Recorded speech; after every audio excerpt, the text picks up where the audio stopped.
नमस्कार शेतकरी बांधवांनो, स्वागत आहे तुमचं किशोर दामेदर यूट्यूब चॅनलला. आणि हे बघा, अशा प्रकारचा सुकावा जो झाडामध्ये दिसेल त्याला आपण ताण म्हणू शकतो. 100% ताण म्हणायचंच. हे बघा, पाला पिवळा होणे आणि तो पानगळ होणे आणि पान थोडं वाकडं होणे यालाच ताण म्हणायचा. अशा प्रकारचे जर तुमची जमीन हे मध्यम हलकी, बघा थोडे गोटे दिसते याच्यामध्ये आणि थोडीशी काळवट आहे, नॉर्मल, जास्त नाही. तर अशा प्रकारच्या जमिनीमध्ये असा ताण असणं म्हणजे एकदम चांगली गोष्ट आहे. जवळजवळ इथून पुढं 15 ते 20 दिवस ह्या झाडाला धोका नाही आहे. पाणी जरी नाही दिलं तरी, टेम्परेचर 35 ते 40 डिग्री टेम्परेचर जरी असलं तरीही याला काही जास्त त्रास होणार नाही. त्यामुळं असं हे लक्षात ठेवता आपल्याला पाण्याचं नियोजन इथे एकदम जपून करायचं आहे. म्हणजे पाणी द्यायचं विषय द्यावं का नाही.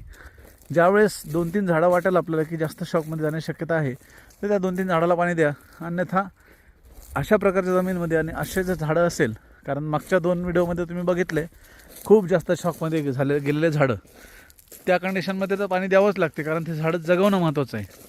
पण हा बाग फुटण्यासाठी एकदम तयार आहे.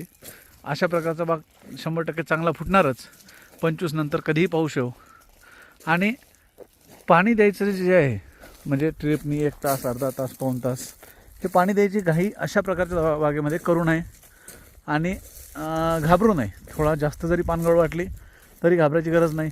काडी थोड्या प्रमाणात पडू शकते, कारण आता टेम्परेचर खूप हेवी आहे. 5% 10% काडी पडू शकते आत, म्हणजे पानगळ होऊन काडी वाळू शकते.